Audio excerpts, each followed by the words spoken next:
Dear student, जैसा कि कल की वीडियो में बताया था कि जो है अनुगमन वेग के आधार पर ओम के नियम का निगमन कैसे करते हैं ये बताया था, और प्रतिरोधकता ताप पर किस प्रकार निर्भर करती है।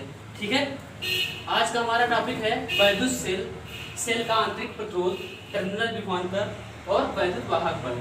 ठीक है, सबसे पहली बात आती है इसमें वैद्युत सेल होता क्या है। ठीक है, वैद्युत सेल होता क्या है।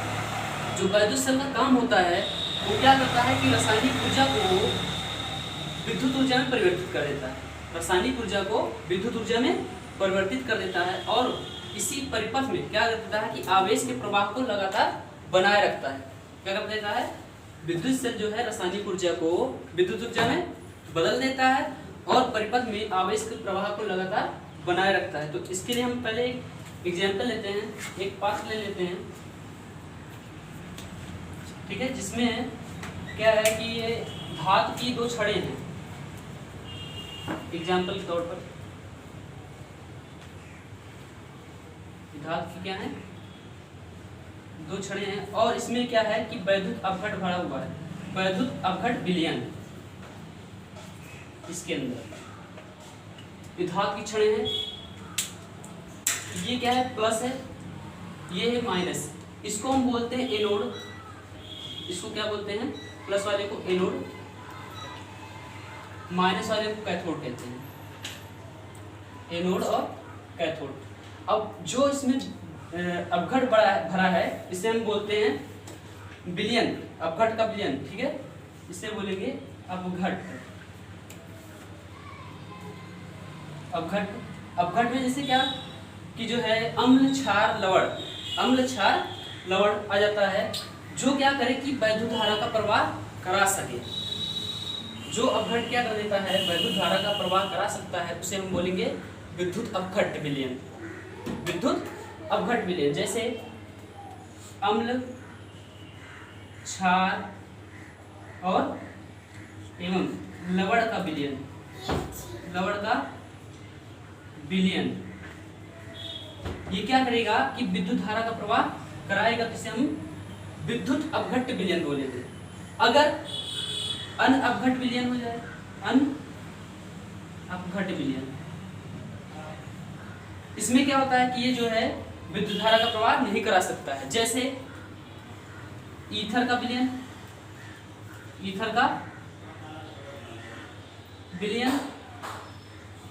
और एल्कोहल का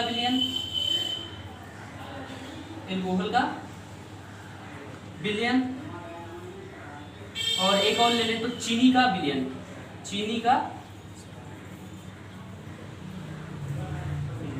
ये क्या करता है कि विद्युत धारा प्रवाह नहीं करा सकता है, तो इसे हम क्या बोलेंगे, अपघट विलयन।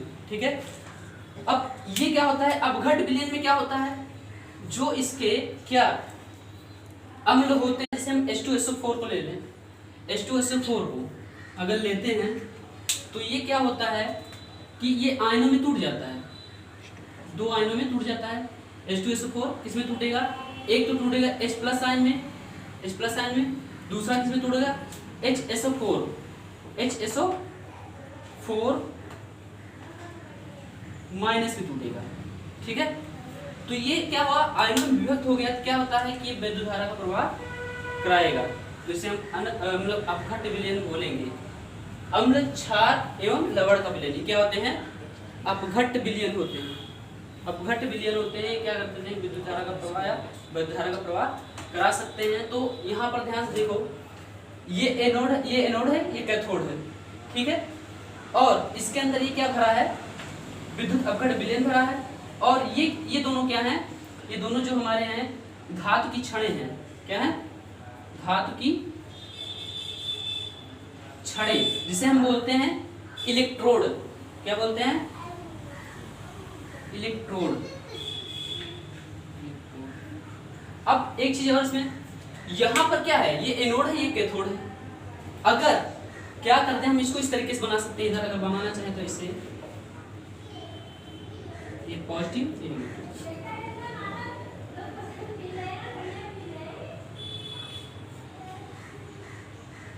अब क्या कर देते हैं, यहाँ पर हम विभव मापी लगा देते हैं। विभव नापने की।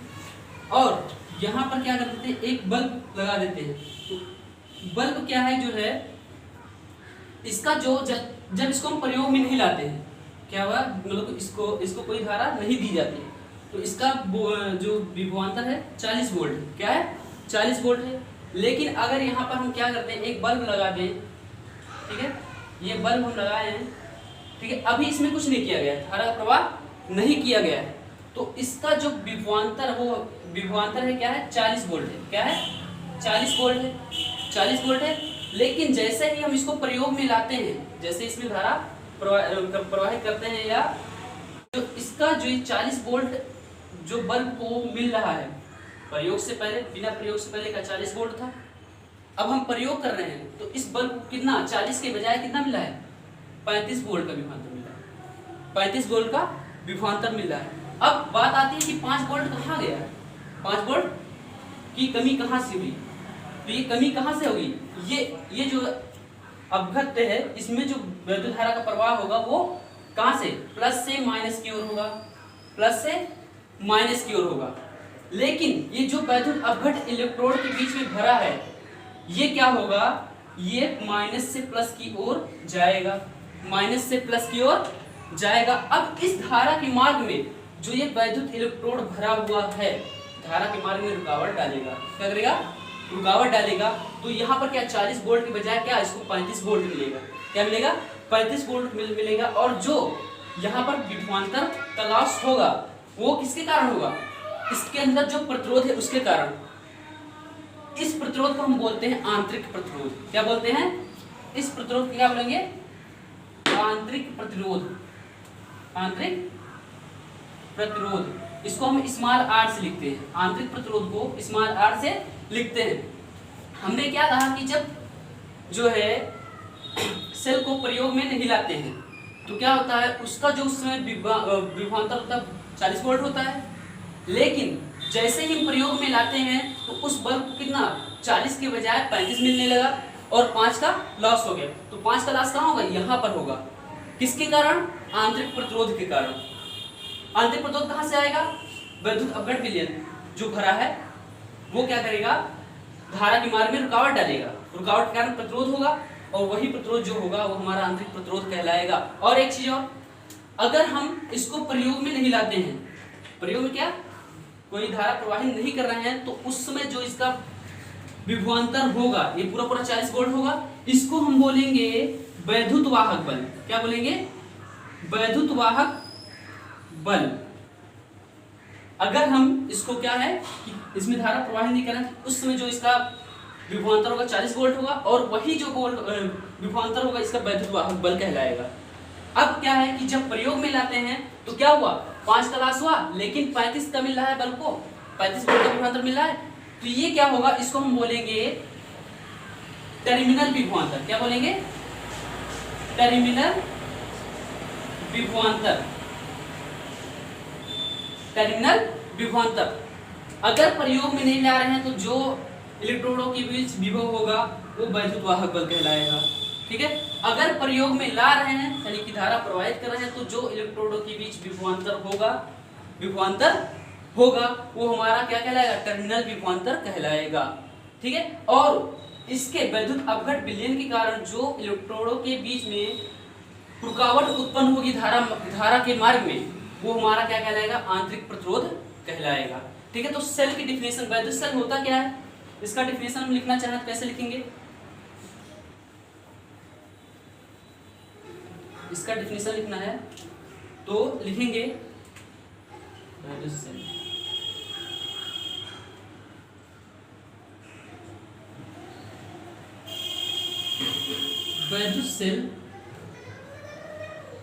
वैद्युत सेल एक ऐसी युक्ति है, वैद्युत सेल एक ऐसी युक्ति है जो रासायनिक ऊर्जा को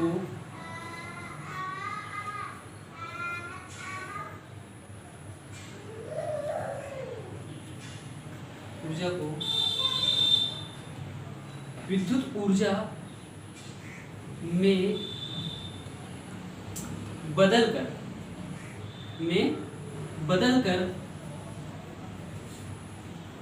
किसी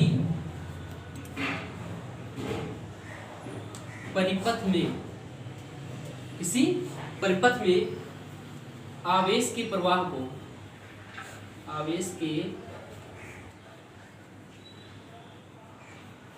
प्रवाह को निरंतर बनाए रखती है। ठीक है। वैद्युत सेल एक ऐसी युक्ति है जो रासायनिक ऊर्जा को विद्युत ऊर्जा में बदलकर किसी परिपथ में आवेश के प्रवाह को निरंतर बनाए रखती है। ठीक है। तो यहाँ पर क्या हुआ, अगर हम कोई बल्ब लगा रहे हैं, अगर उसका क्या है बिना प्रयोग के क्या है, जो विभवांतर 40 वोल्ट है, तब उसका वैद्युत वाहक बल क्या होगा 40 वोल्ट होगा। लेकिन जैसे ही हम प्रयोग में लाते हैं तो इस बल्ब को 35 वोल्ट का मिल रहा है विभवांतर, और 5 वोल्ट का नुकसान कहाँ हो रहा है, यहाँ पर हो रहा है आंतरिक प्रतिरोध के कारण। तो ये जो हमारा विभवांतर होगा हमारा टर्मिनल विभवांतर कहलाएगा। ठीक है, इतना क्लियर, इतना पहले नोट करो। अगला विद्युत वाहक बल, सेल का विद्युत वाहक बल। हमने क्या कहा था कि जो है अगर सेल को प्रयोग में नहीं लाते हैं तो उसका जो उस समय विभवांतर होता है उसको हम वैद्युत वाहक बल कहते हैं। ठीक है, जब प्रयोग में नहीं लाते, लेकिन जैसे ही क्या करते हैं प्रयोग में लाते हैं तो उसका जो विभवांतर में क्या होता है कमी होता है ना। हमने क्या होता था, अगर कोई बल्ब लगा होता है, अगर उसको चालू करते हैं सेल को, तो क्या होता है उसके विभवांतर में 40 वोल्ट का विभवांतर है, लेकिन उसको मिला 35 वोल्ट का। तो ये जो विभवांतर होगा प्रयोग करने पर, जो विभवांतर होगा वो टर्मिनल विभवांतर होगा, और प्रयोग करने से पहले जो उसका यानी कि किसी उस तार में कोई धारा, मतलब कि सेल में कोई धारा प्रवाहित नहीं की जा रही है, तो 40 वोल्ट होगा, वो क्या कहलाएगा हमारा वैद्युत वाहक बल कहलाएगा। तो इस प्रकार से हम लिख सकते हैं सेल का वैद्युत वाहक बल।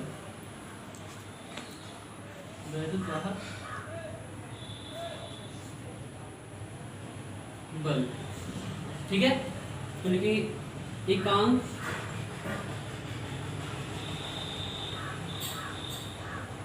आवेश को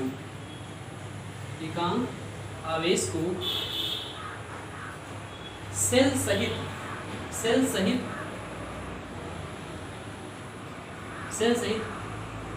पूरे परिपथ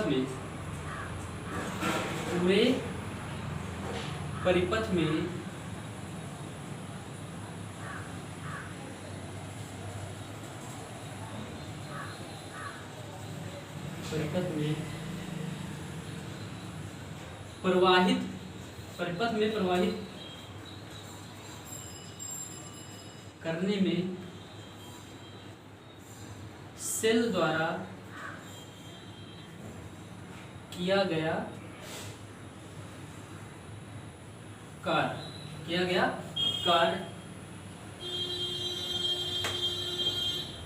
सेल का विद्युत वाहक बल कहलाता है। विद्युत वाहक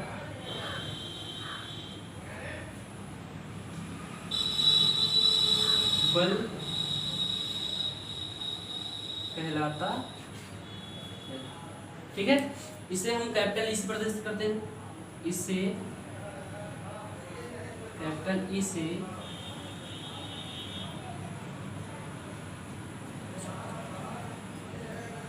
प्रदर्शित करते हैं। ठीक है, कैपिटल ई से प्रदर्शित करते हैं।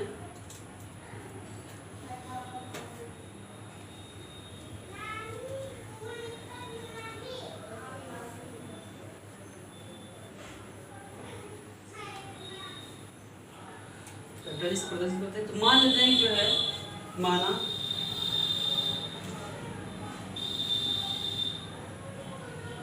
परिपथ में Q कूलाम के आवेश को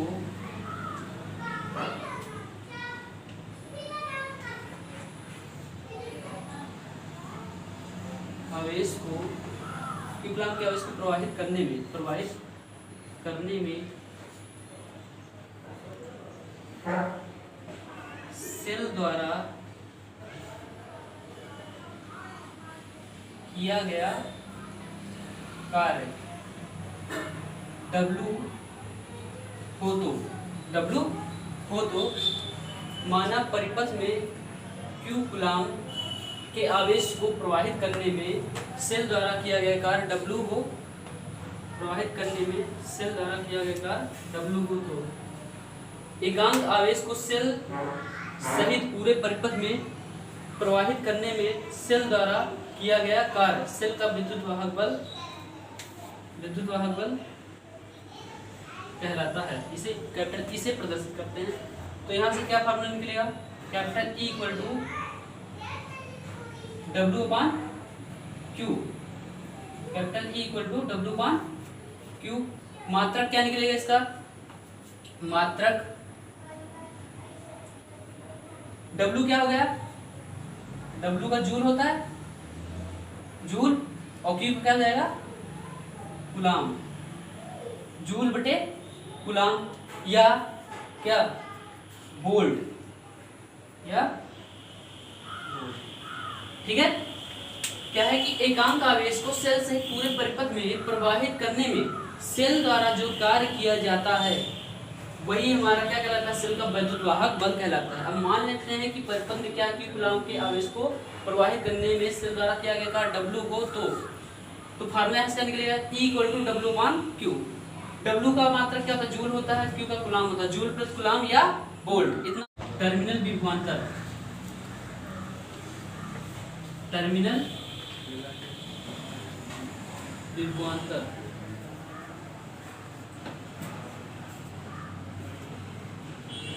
क्या होता है? अभी हमने क्या बताया था जो है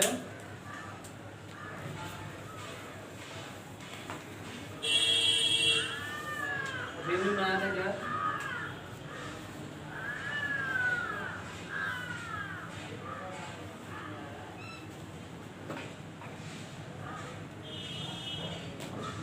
ये एनोड होता है, ये कैथोड होता है, ठीक है। अगर इससे क्या किया हमने, इसके बाहर बल्ब लगा दिया, ठीक है, बल्ब लगा दिया, और ये वैद्युत अपघट होता है, वैद्युत अपघट विलयन, ठीक है।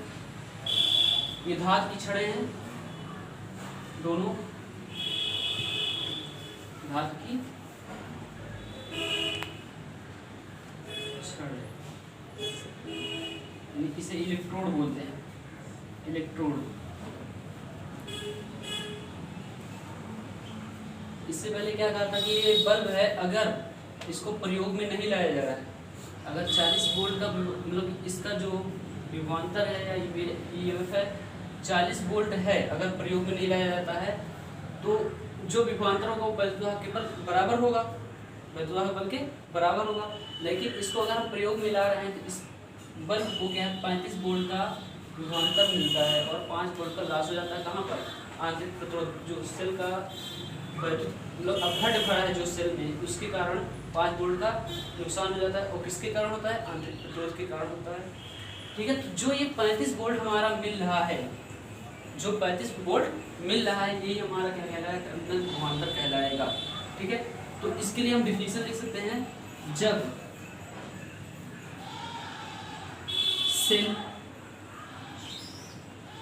सेल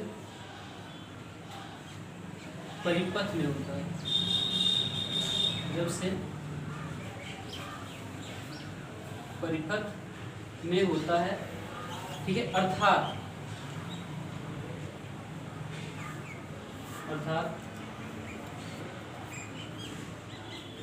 सेल में धारा प्राप्त की जाती है, अर्थात सेल में धारा प्राप्त की जाती है तो धारा प्राप्त की जाती है तो इनके इलेक्ट्रोडों तो इनके इलेक्ट्रोडों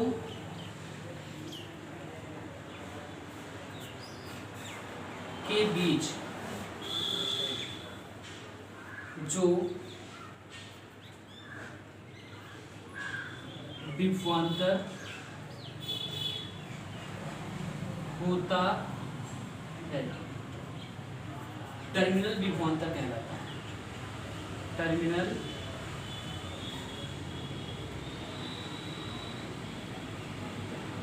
विभवांतर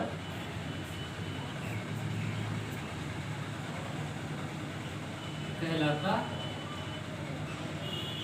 इसे कैपिटल बी से प्रदर्शित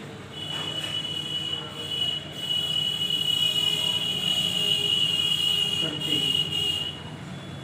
ठीक है, तो B इक्वल टू वही W/Q और मात्रक जूल प्रति कूलाम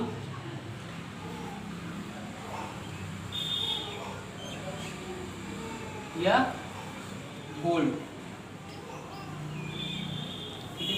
अब यहाँ वहां पर देखो क्या वैद्युत वाहक बल में इस सेल सहित पूरे परिपथ में, सेल सहित पूरे परिपथ में धारा प्रवाहित करने में या आवेश को प्रवाहित करने में किया गया कार्य क्या था?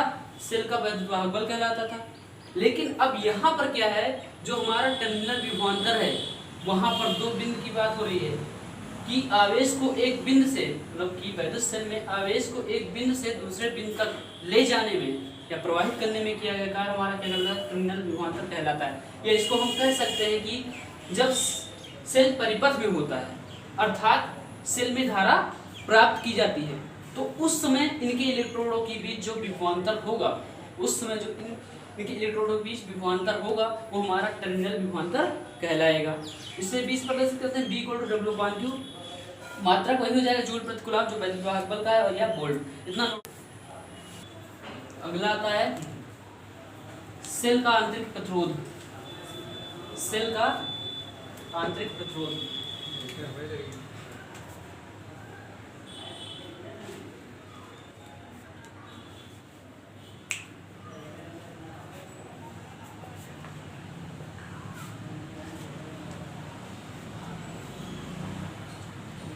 इसका डेफिनेशन लिखिए। जब किसी सेल की प्लेटों को तार द्वारा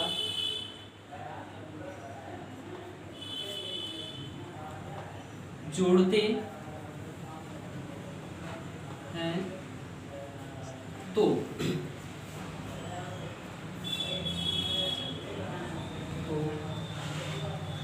धारा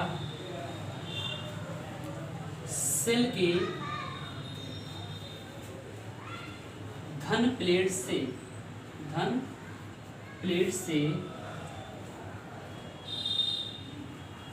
ऋण प्लेट की ओर तथा सेल के भीतर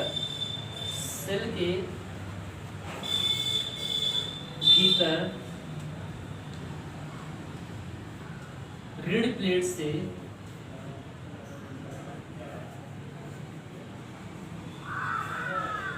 धन प्लेट की ओर प्रवाहित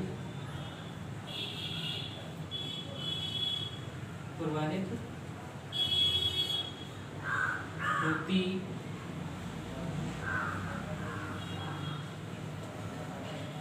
ठीक है, तथा सेल के होल द्वारा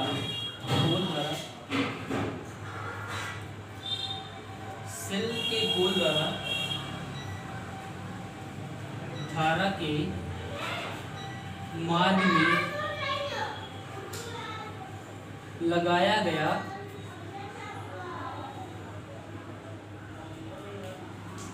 प्रतिरोध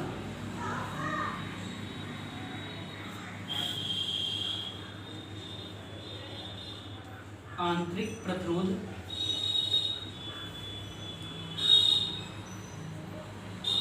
कहलाता है। आंतरिक प्रतिरोध कहलाता है। इसे स्मॉल आर से लिखते हैं, इसे स्मॉल आर से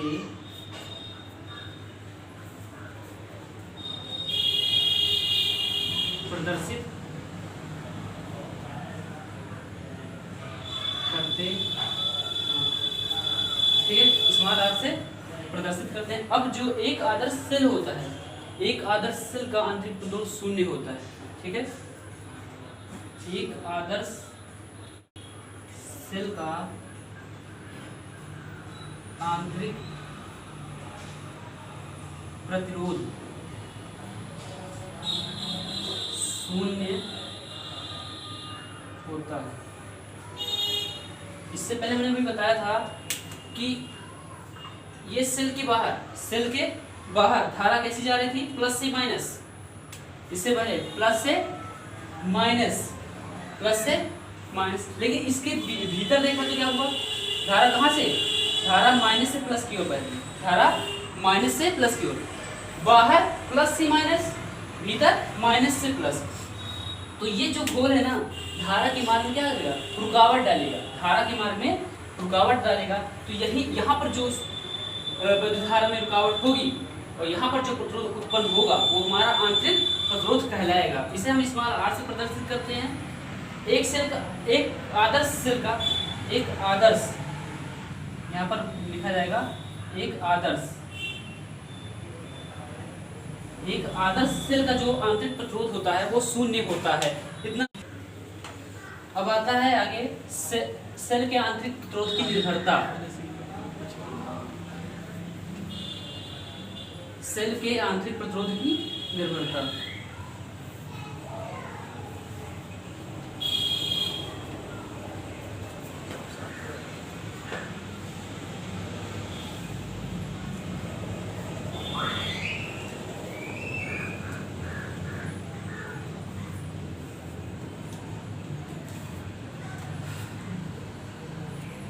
सेल के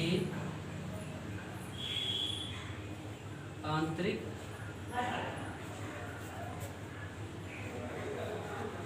प्रतिरोध की निर्भरता। सेल का जो आंतरिक प्रतिरोध किस पर निर्भर करता है, ठीक है। इसमें पहला आता है वैद्युत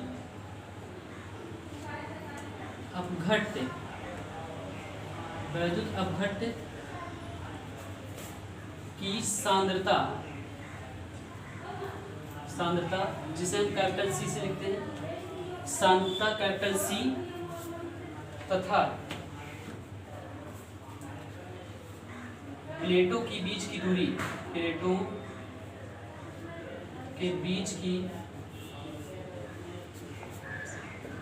दूरी कैपिटल डी के अनुक्रमानुपाती होता है, अनुक्रमानुपाती होता है, ठीक है। ये क्या है, वैद्युत अपघट्य की सांद्रता C और प्लेटों के बीच की दूरी दोनों के क्या होता है, अनुक्रमानुपाती होता है। दूसरा, प्लेटों के बीच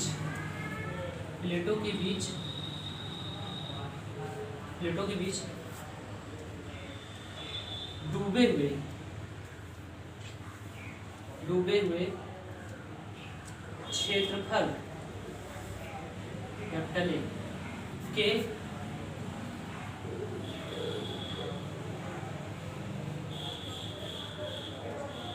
व्युत्क्रमानुपाती होता है,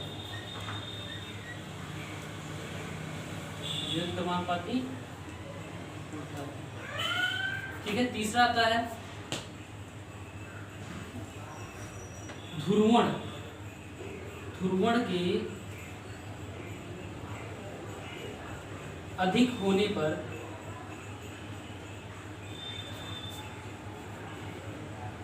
अधिक होता है,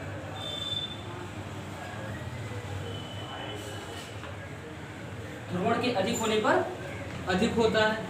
चौथा आता है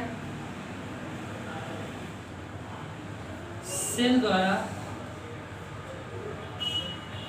ली गई धारा के समानुपाती